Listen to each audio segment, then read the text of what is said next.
Ẹ káàbọ̀ padà sí orí ìkànnì mi. Nínú fídíò eléyìí tó kọjá mo ṣàlàyé bó ṣe lè lo tábìlì logarithm láti fi wá àwọn nọ́mbà tó jẹ́ pé wọ́n ṣe kíni o, wọ́n ju 1 lọ. Nínú fídíò eléyìí n ó máa ṣàlàyé bó ṣe lè lo tábìlì logarithm láti fi wá àti láti fi ṣe àwọn nọ́mbà eléyìí tó kéré sí 1. Ẹ máa bá mi ká lọ. Ìjẹ́ tó o bá gbàgbé mo ṣàlàyé fún wa wípé ká pé mo fẹ́ find logarithm nọ́mbà báyìí, gẹ́gẹ́ bí àpẹẹrẹ tí n bá ní log 234.2, òhun ni pé tó bá fẹ́ ṣe irú iṣẹ́ báyìí ó mean pé ó find kíni o, characteristics part rẹ, ó dẹ̀ find mantissa. Má gbàgbé pé mo ní tó bá fẹ́ find characteristics part òhun ni pé ó ka iye dígìtì tó o ní síwájú decimal. Ó rí i pé nírú ibí báyìí dígìtì mélòó la ní? A ní dígìtì 3, á já sí pé ó yọ 1 kúrò ńbẹ̀, eléyìí yóò kù kíni o, yóò kù 2, ó wá kọ 2 point. Tó bá fẹ́ mọ mantissa rẹ ó fojú gbé decimal yìí kúrò, ó wá lọ wo 2342 nínú tébù rẹ, eléyìí tí ń ṣe kíni o, ó máa wo 23/4 difference 2 nínú logarithm table. 23/4 ó rí i pé 23/4 rẹ òhun ni kíni o, 3692, difference 2 náà jẹ́ 4. Tó bá ró àwọn méjèèjì papọ̀ yóò máa fún mi ní 3696. Ó kọ síbẹ̀ 3696. Tó o bá gbàgbé mo ní eléyìí tó jẹ́ 2 yìí òhun là ń pè ní kíni, characteristics part tàbí kó o pè ní integer part. O ráwọn nọ́mbà tó wà lẹ́yìn decimal point yìí òhun là ń pè ní kíni o, mantissa tàbí kó o sọ pé kíni o, fractional part tàbí decimal part. Ṣó ti yé wa báyẹn? Ǹjẹ́ tí eléyìí bá ti wá yé wa, mo tún ṣàlàyé fún wa bákan náà pé bó o lo ṣe lè find antilog. Ẹ rí i pé ẹni tí bàbá ń ṣe tí a mọ̀ sí malaria, oògùn tí ó máa lò òhun náà ni tí à ń pè ní kíni o, tí à ń pè ní anti-malaria. Antilog ni àpadàbọ̀ sí adìjà logarithm, that is kíni, nọ́mbà tó jẹ́ pé ó fún ọ ní log un. Má gbàgbé pé mo ní tó o bá fẹ́ wá, ó ní pé kíni o, mantissa lo máa wò nínú anti-logarithm table rẹ, eléyìí tó máa fi 2 ṣe kíni o, tó máa fi 2 ṣe, tó fi máa gbé decimal sí. Ǹjẹ́ tó bá fẹ́ ṣe eléyìí, antilog 2.3696, ó yá, tó bá fi mantissa rẹ tó wò nínú anti-logarithm table yóò jẹ́ 0.36/9 difference 6, 0.36/9 difference 6. 0.36/9, 0.36/9 kí ni yóò máa fún mi o? Yóò máa fún mi ní 2339. Difference 6 ńkọ́? Difference 6 yóò máa jẹ́ 3. Tó bá ro méjèèjì papọ̀ 2339 plus 3, eléyìí yóò jẹ́ 2342. 2342. Á já sí pé eléyìí yóò máa jẹ́ 2342. Mo sì ló máa fi kíni o, ó máa fi characteristics part rẹ gbé decimal point sí. Kí n tó sọ pé characteristics part mi pé ó jẹ́ kíni o, kí n tó sọ pé ó jẹ́ 2, á já sí pé nọ́mbà mélòó mo ní before decimal? Nọ́mbà 3. Mean pé tó bá fẹ́ mọ ibi tó gbé decimal point sí, ó ro 1 pọ̀ mọ́ characteristics part yìí, 2 plus 1 jẹ́ 3, ó wá kà báyìí. Pé 1, 2, 3, ó gbé decimal point rẹ síbí báyìí. Ǹjẹ́ tí eléyìí bá yé wa, eléyìí ni bá a ṣe lè ṣe logarithm eléyìí tó bá jẹ́ pé ó ju 1 lọ. Bóo ni tí logarithm rẹ bá ju, tí ò tó 1, eléyìí tí à ń pè ní less than 1, gẹ́gẹ́ bí àpẹẹrẹ tí n bá ní logarithm of 0.07896. Eléyìí ni yóò máa fún ọ ní negative power of 10. Mọ̀ pé tó bá fẹ́ ṣe é, tó fẹ́ lo ọ̀nà tí mo gbà ṣàlàyé talákọ̀ọ́kọ́ náà, òhun náà ni pé kíni o, tó bá fẹ́ find irú logarithm báyìí, ó kọ́kọ́ gbé sí standard form náà. Mọ̀ pé standard form nọ́mbà tó jẹ́ kíni o, tó ju 1, tó kéré sí 1, òhun ni pé kíni, ó kọ́kọ́ kọ báyìí 7.896, then multiply by 10 raised to power minus, nígbà tó jẹ́ pé 0 ló bẹ̀rẹ̀ rẹ̀ tó kéré sí 1. Mo ló máa ka iye 0 tó ní kó tó kan significant number. nọ́mbà tó jẹ́ pé ó ju 1 lọ ó rí pé iye 0 tá ní ní 1 2 so eléyìí ó jẹ́ raised power minus 2 eléyìí ni à ń pè ní kí ni o standard form má gbàgbé pé standard form ni nọ́mbà tó jẹ́ pé ó wà nírú ipò yìí tó jẹ́ pé a rẹ yóò mọ jẹ́ nọ́mbà tó wà láàrin 1 àti bo àti 10 tí ẹni rẹ̀ ó sì mọ jẹ́ kí ni o tí ó mọ jẹ́ integer tó bá ti gbàgbé bá a ṣe ń gbé nọ́mbà lọ sí standard form mò ń rọ̀ ọ́ pé kó lọ síbi fídíò eléyìí tí mo ṣe lórí standard form ǹjẹ́ tẹ́lẹ̀ bá yé wa tó bá gbé eléyìí náà sí kí ni o tó bá wá logarithm rẹ̀ òun náà mọ fún ọ ní 10 raised to power má gbàgbé ìpè logarithm ni pé kí ni tó wà lókè téńté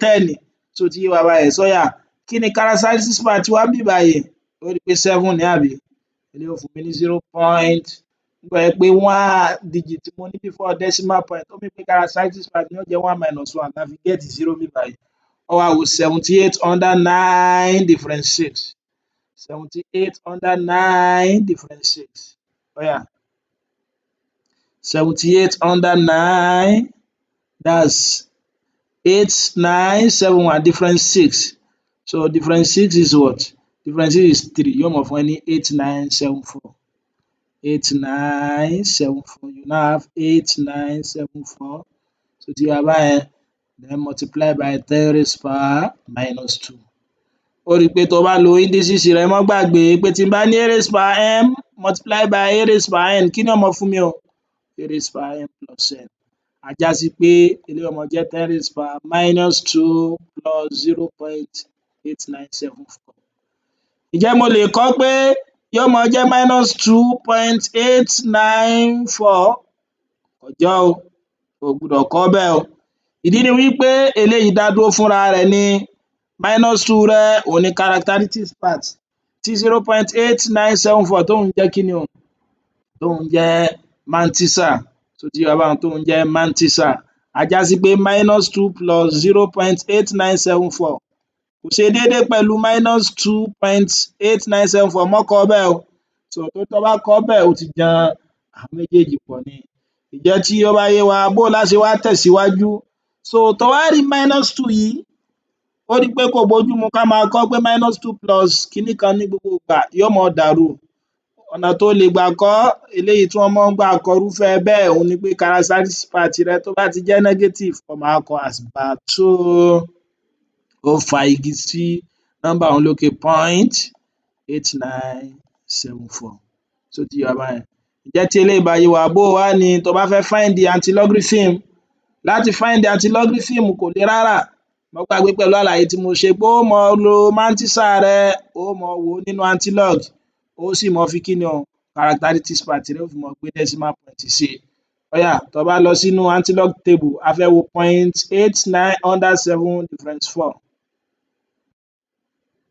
0.89 under 7 difference 4 ó rí i pé tó bá wo eléyìí 0.89 under 7 ó rí i pé 0.89 under 7 ni tó bá wo lábẹ́ 7 ó fún mi ní 7889 difference 4 ńkọ́ difference 4 ó rí i pé 7 ló fún mi tó bá ro méjèèjì papọ̀ pẹ̀lú 7 eléyìí ó jẹ́ 7896 yóò fún ẹ ní 7896 so jẹ́ tó bá yé wa tó bá padà wá bí eléyìí ó fún wa ní 7896 ó yá tí n bá lo characteristics part mi eléyìí tí ń ṣe bar 2 tí n bá fi gbé decimal point sí má gbàgbé pé kó tó sọ pé characteristics part rẹ jẹ́ bar 2 á já sí pé 0 mélòó lo ní pẹ̀lú decimal pẹ̀lú àlàyé tí mo ṣe síwájú á já sí pé ó ṣe kí ni o ó ní 0 mélòó ó ní 0 méjì ó ní 0 méjì so eléyìí ó máa jẹ́ 0 0 ó wá fi decimal point sí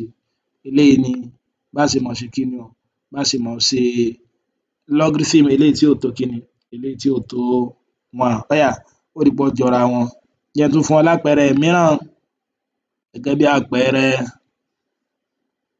find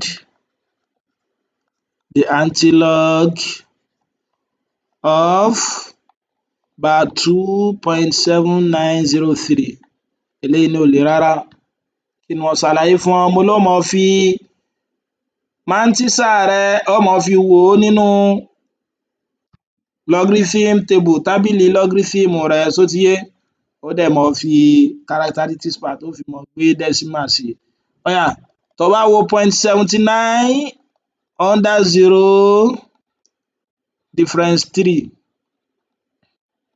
0.79 under 0 ní anti-logarithm àbí so 0.79 under 0 yóò máa fún mi ní 6166 so difference 3 ńkọ́ ó rí pé tó bá wo difference 3 òun ó máa fún mi ní 4 tó bá ro méjèèjì papọ̀ eléyìí ó máa fún mi ní 0761 so yóò máa jẹ́ 6170 6170 so tá a bá kọ á já sí pé eléyìí antilog ẹ̀ fún mi ní 6170 ṣùgbọ́n o gbúdọ̀ tí ì parí kí n tó sọ pé antilog characteristics part mi báyìí jẹ́ about 2 a jẹ́ pé 0 mélòó mo ní a já sí pé 0 méjì mo ní o ká tó kan non-significant number so ká tó kan significant number so wá fi decimal point rẹ̀ síbí báyìí ó yá jẹ́ n fún wa ní àpẹẹrẹ mìíràn so ká pọ̀ fẹ́ find the antilog eléyìí ńkọ́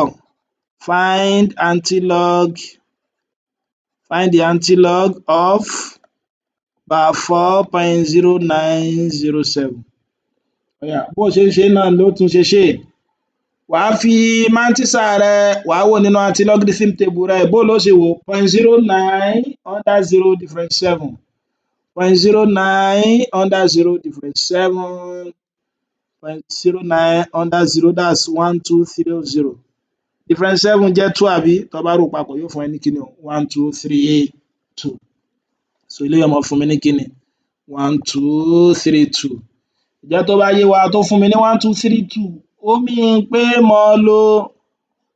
màá máa lo characteristics part mi màá fi gbé decimal lé tó ti yé wa báyẹn kí n tó wá sọ pé characteristics part mi jẹ́ bar 4 á já sí pé 0 mélòó mo ní kí n tó kan 1 yìí 0 mẹ́rin ó wá yí sí 1 2 3 4 ó gbọ́dọ̀ gbé decimal síbí báyìí eléyìí ni bó ṣe máa find logarithm àti antilogarithm nọ́mbà eléyìí tí ò tó 1 ìjẹ́ tó bá yé wa bó ló ṣe lè operate àwọn nọ́mbà tó jẹ́ pé kíni o tó jẹ́ pé log wọn ó jẹ́ negative ó yá jẹ́ á ṣe operation with logarithm which are negative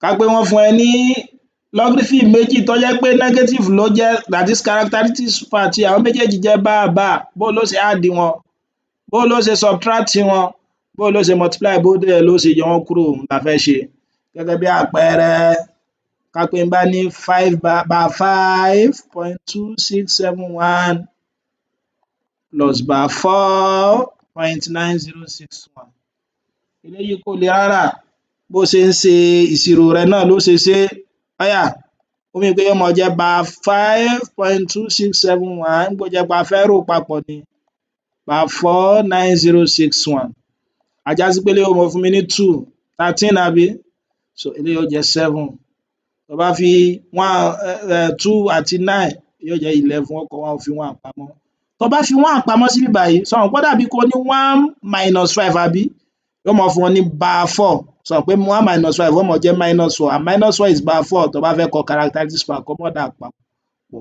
yóò máa jẹ́ minus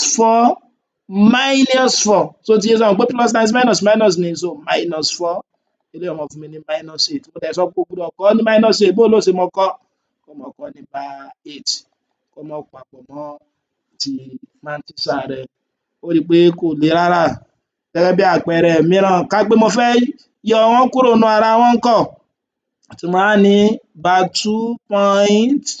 2.4936 minus bar 1.8427 eléyìí náà kò le rárá tó bá tún wọn kọ báyìí tó bá fẹ́ yọ wọ́n kúrò nínú ara wọn ni so you have 8427 ó yá 6 minus 7 kò lè lọ tó bá yá 1 eléyìí ó jẹ́ 16 yóò máa fún ọ ní 9 eléyìí kù 2 2 minus 2 0 9 minus 4 yóò fún mi ní 5 4 minus 8 kò lè lọ tó bá yá 1 níbí báyìí arákùnrin yóò lówó lọ́wọ́ tẹ́lẹ̀ ó ti jẹ gbèsè ó dàbí ipò lówó lọ́wọ́ jẹ gbèsè 2 ẹnìkan tún wá ní kó yóò lówó sọ pé pàkó ni ó tún yá lọ́dọ̀ ẹlòmíì ni tó bá tún yá 1 lọ́dọ̀ ẹnìkan á já sí pé gbèsè tiẹ̀ jẹ́ kí ni o minus 3 1 yìí ó jẹ́ 14 àbí 14 minus 8 eléyìí ó jẹ́ 6 gbèsè rẹ jẹ́ minus 3 -3 -1 yóò jẹ́ -3 + 1 àbí, which is what? Bar 2. So which is equal to bar 2. Eléyìí ni bó ṣe jẹ́ bẹ́ẹ̀. A jẹ́ tó bá yọ méjèèjì yìí kúrò nínú ara wọn, yóò máa fún ẹ ní kíni o, bar 2.6509. Àpẹẹrẹ mìíràn, bóo ni tó bá jẹ́ pé o fẹ́ multiply àwọn méjèèjì ńkọ́? Bóyá o fẹ́ multiply èyí tó jẹ́ negative by another number, bar 27687 multiply by 4. Eléyìí kò le rárá, ẹ jẹ́ ká ṣe é papọ̀. Ó yá, má gbàgbé, o ní bar 2.7687, tó bá gbé 4 rẹ síbí tó sì multiply wọn, 4 times 7 eléyìí ó jẹ́ 28, ó fi 2 pamọ́, 32 plus 2 34, ó fi 3 pamọ́, 6 times 4 24, ó fi kíni, no, 4 times 8 32 àbí, àfi 4 times 7 that's 28, 8 remainder 2, 32, 34 ó fi 3 pamọ́, 6 times 4 24 plus 3 tó fi pamọ́ yóò jẹ́ 27, ó kọ 7 fi 2 pamọ́. So 7 times 4 28 plus 3 tó fi pamọ́ yóò jẹ́ 31, ó kọ 1 fi 3 pamọ́. 4 times bar 2 yóò jẹ́ bar 8 plus 3 tó fi pamọ́, that is -8 plus 3. Kí ni -8 plus 3 yóò fún ẹ? Yóò fún ẹ ní -5, which is bar 5. So yóò jẹ́ bar 5.1748. So ó mean pé yóò jẹ́ bar 5.1748. Bóo ni tó bá fẹ́ fi géra wọn ńkọ́, tí ń ṣe division? A pé mo ní gẹ́gẹ́ bí àpẹẹrẹ bar 42351 divided by 3. A já sí pé ní eléyìí ó máa jẹ́ bar 42351 divided by 3. Tó bá fẹ́ ṣerú eléyìí, jẹ́ kó jẹ́ pé n tí ó máa wà nígbà yìí kó jẹ́ n tí 3 lè lọ ńbẹ̀. Ṣo mọ̀ pé bar 4 ní 3 ò lè lọ nínú 4, ṣùgbọ́n mo lè tún kọ pé kí ni o, bar 6 plus 2, ṣírọ́ ni, torí 3 lè lọ nínú 6 ní tiẹ̀. Tí bá dẹ̀ ní -6 plus 2, nǹkan náà ni ó máa fún mi, 4 náà ni ó máa fún mi papọ̀ padà. Ó mean pé mo lè tẹ́lẹ̀ kọ as bar 6 tó ti yé wa báhun plus 2.2351 over 3. Má dàra rẹ láàmú, ká pé wọ́n ní o ṣe bar 2.3 divided by 5, kò nídìí kó dára rẹ láàmú, ó ti mọ̀ pé 5 ò lè lọ nínú 2. A já sí pé ní o lè kọ eléyìí nínú nọ́mbà tó lè lọ nínú 5. Mo lè sọ pé bar 5 plus 3, ó rí i pé bar 2 náà ni ó padà fún mi, ṣó ti yé báhun? So 0.3. Ṣó ti yé wa báyẹn? Ǹjẹ́ tí eléyìí bá yé, ó yá jẹ́ ká ṣe eléyìí tẹ̀síwájú sí i. 6 mélòó la rí nínú 6? Ó rí i pé bar 2 ni, plus 3 into 0 ni kò lè lọ. Ṣó ti yé wa? 3 into 22 kí ni yóò jẹ́? Eléyìí ó máa fún mi ní 7, ó kù 1 àbí? Tó bá fi 1 síbí báyìí, 3 mélòó ló rí nínú 13? 4, ó kù 1. 3 mélòó ló rí nínú 15? 5.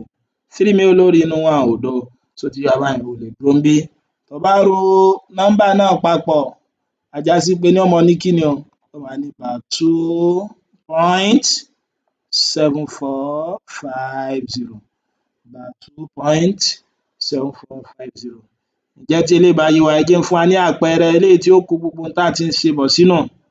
So tí ó jẹ́ alákòótán. Evaluate without using calculator, without using calculator, cube root of 566 multiplied by 0.3892 divided by 467.1. Ó rí i pé kò le rárá, mo ti ṣàlàyé bó ṣe ṣerú nǹkan báyìí nínú fídíò tó kọjá. Ìyàtọ̀ kékeré tí ó kàn bá irúfẹ́ nọ́mbà báyìí òhun ni pé kí ni o, tó o bá ń wá logarithm nọ́mbà tó jẹ́ pé kí ni kò tó 1. Ó yá, bó ló ti ṣe? Ó yá, ó kọ báyìí, number logarithm, ó find ọ̀kọ̀ọ̀kan wọn. Ṣùgbọ́n ká tó bẹ̀rẹ̀, ó rí i pé n tá ṣe níbí báyìí ni pé a bá find logarithm eléyìí, tá find logarithm eléyìí, á rò wọ́n papọ̀. Á find logarithm eléyìí, but torí pé division ló dá numerator àti denominator láàrin, á yọ wọn kúrò nínú ara wọn. In tá bá get, á multiply pẹ̀lú 2, á tún wá fi 3 divide ẹ̀. Ó yá, jẹ́ á ṣe. Alákọ̀ọ́kọ́ a rí 566. A jẹ́ pé á kọ́kọ́ find logarithm rẹ̀, àbí? So kó tó find logarithm, kí ni characteristics part yóò máa jẹ́? yóò jẹ́ 2. Bó ló ṣe jẹ́ 2? Torí 3 digit la ní, ó yọ 1 kúrò. Point. Ó wá wo 56 under 6 56 under 6 nínú logarithm table rẹ̀. Mọ́ wò nínú anti-logarithm table 56 under 6. Jẹ́ n pa eléyìí rẹ́. 56 under 6 kí ni ó máa fún mi? Ó rí pé tó bá wo 56 under 6 òun ní lábẹ́ 6 ni. Difference what? So difference 6. Yeah, kò ní nǹkan kan lẹ́yìn rẹ̀, ò lè dúró ńbẹ̀. Eléyìí ó máa fún mi ní 7528. 7528. Ó kọ síbí 7528. Tó bá wá ẹlẹ́ẹ̀kejì náà bákan náà 0.3892. So kí ni characteristics part eléyìí ó jẹ́? Ó rí pé kò tó 1. A jẹ́ pé tó bá fẹ́ find the characteristics part rẹ̀, ó wò pé 0 mélòó ló ní kó tó kan nọ́mbà tó wà significant. Ó rí pé 0 kan náà ni. So yóò máa jẹ́ bar 1. Ó wá wo 38 under 9 difference 2. 38 lábẹ́ 9 difference 2. 38 under 9 difference 2. Tó bá fi 2 kún, that's 5899 plus 2. Eléyìí ó fún mi ní 10. That's 5901. 5901. 5901. Ó rí pé lákòótán nígbà ó jẹ́ pé numerator mi 566 times 0.3892 ni. Má dẹ̀ gbàgbé pẹ̀lú òfin wa wípé tó bá jẹ́ pé o fẹ́ multiply nọ́mbà méjì papọ̀ pẹ̀lú logarithm, n tó ṣe ni pé o kọ́kọ́ gbá alákọ̀ọ́kọ́ lọ sí logarithm, ẹlẹ́ẹ̀kejì sí logarithm, ó wá ro àwọn méjèèjì papọ̀. Tá bá rò wọ́n papọ̀, eléyìí ó jẹ́ 9 2 14 àbí 3. Tó bá fi 1 kún, eléyìí ó jẹ́ kí ni o? 2 plus 1 3. 3 minus 1. Ṣó ti yé? So 3 minus 1 ó máa fún mi ní kí ni? Yóò máa fún mi ní 2. A jẹ́ pé a ti ṣe numerator tán nù. Ó yá, jẹ́ á tún bọ́ sí denominator. Nínú denominator a ní 467.1. Ó yá, characteristics part mi ó jẹ́ 2 àbí? Ó wo 46 under 7 difference 1. 46 under 7 difference 1. 46 under 7 6693 difference 1 yóò máa jẹ́ 6694. So eléyìí ó jẹ́ 6694 àbí? Má dẹ̀ gbàgbé sọ pé ti numerator fún mi ní 23429. Eléyìí náà jẹ́ kí ni? 2.6694. So tó bá pa numerator àti denominator rẹ̀ pọ̀ ńkọ́? Ó rí pé tá bá ní numerator divided by denominator, á já sí pé ihun tí logarithm numerator jẹ́ o àti ihun tí logarithm denominator jẹ́ á ṣe kí ni o? Á yọ wọ́n kúrò nínú ara wọn. Ó yá, tá bá yọ àwọn méjèèjì kúrò nínú ara wọn, kí leléyìí ó fún mi? 9 minus 4 5. 12 minus 9. Eléyìí ó fún mi ní kí ni? Yóò fún mi ní 3. Eléyìí kún 3. Tó bá yá 1 sí, yóò jẹ́ 13, yóò jẹ́ 7. Eléyìí kún kí ni? 2. Tó bá yá 1 sí, 12. 12 minus 6 6. Eléyìí mọ̀ kún 1. 1 minus 2 sọ pé minus 1 ni, yóò jẹ́ bar 1. Jẹ́ tí eléyìí bá yé wa, ó yá, jẹ́ á tún tẹ̀síwájú. Ó rí pé lẹ́yìn numerator àti denominator, a tún ní numerator àti denominator raised to power what? Raised to power 2. So that is numerator divided by denominator squared. Má dẹ̀ gbàgbé pé tó bá ní square, kí ló máa ṣe? Òun ni pé ó máa multiply rẹ̀ pẹ̀lú kí ni o? Ó máa multiply rẹ̀ pẹ̀lú 2, that is bar 6735. Eléyìí tí ń ṣe numerator wa. Tó bá times ẹ̀ pọ̀ mọ́ 2, eléyìí ó máa jẹ́ 10 àbí? 7 14 remainder 1 12. Eléyìí ó jẹ́ 13. Tó bá tún fi 1 pamọ́, bar 2. Bar 2 plus 1. Sọ pé ó ní bar 2, that is minus 2 plus 1. Yóò máa fún mi ní bar 1. So yóò máa fún mi ní bar 1.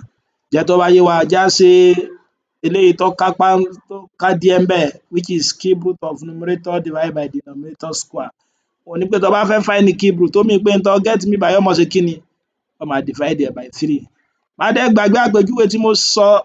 Òun ni pé tó bá jẹ́ pé n tó jẹ́ bar rẹ̀ níbí báyìí kì í ṣe nọ́mbà tí 3 lè lọ ńbẹ̀, kí ló ṣe o? Ó sọ di nọ́mbà tí 3 lè lọ. Gẹ́gẹ́ bí àpẹẹrẹ, sọ pé bar 1 ni 3 ò lè lọ, but mo lè tún kọ as what? Bar 3 plus 2. Torí pé minus 3 plus 2 minus 1 náà ni ó padà máa fún mi. 3 sì lè lọ nínú 3. So ó ti yé wa báyẹn. So tó bá jẹ́ pé o ní 2 divided by 6 ńkọ́? Bar 2 divided by 6 ńkọ́? Eléyìí náà ò le rárá, o lè ṣe eléyìí náà di bar 6 plus 4. tó ti yé wa báyẹn.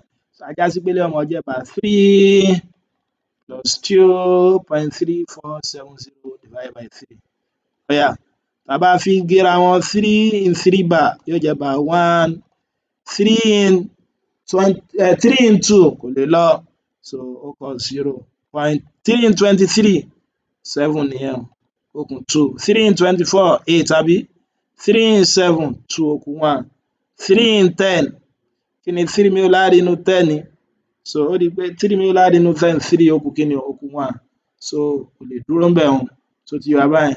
Ó rí pé tó bá ro àwọn méjèèjì papọ̀ yóò máa fún mi ní kí ni o, about 1.7823, ṣùgbọ́n ò ní dúró síbẹ̀, nítòótọ́ ó ti ṣe gbogbo ẹ̀ tán, ṣùgbọ́n a gbúdọ̀ ṣe kí ni, a gbúdọ̀ wá anti-logarithm rẹ̀, eléyìí tí ń jẹ́ pé kí ni o, kí ni nọ́mbà tó jẹ́ pé ó fún wa ní logarithm yẹn, bó ló ṣe wá ṣe, má gbàgbé o, ó mì pé anti-log mi yóò jẹ́ kí ni, ó wo 0.78 under 2 difference 3 nínú anti-logarithm table rẹ̀, 0.78 under 2 difference 3, 0.78 under 2 kí ló fún mi, so òun ni 6053 àbí, so difference 3 jẹ́ 4 àbí, so yóò jẹ́ 6039 plus 4, tí eléyìí ó jẹ́ 34, so 34 àbí, so 3406, so eléyìí tí ó máa ṣe kí ni o, yóò máa fún mi ní, àbí kí la fẹ́ wá, 78.78 under 2, òun ni, no under 2 mo ti ṣàṣìṣe o, 6053 ni ó, then difference what, difference 3, kí ni difference 3 jẹ́, ó jẹ́ 4 àbí, tó bá rò àwọn méjèèjì papọ̀ kí ló máa ní, 6057, á já sí pé 6057 ni tá máa ní, so 0057, tó bá kọ eléyìí ó máa jẹ́ 6057,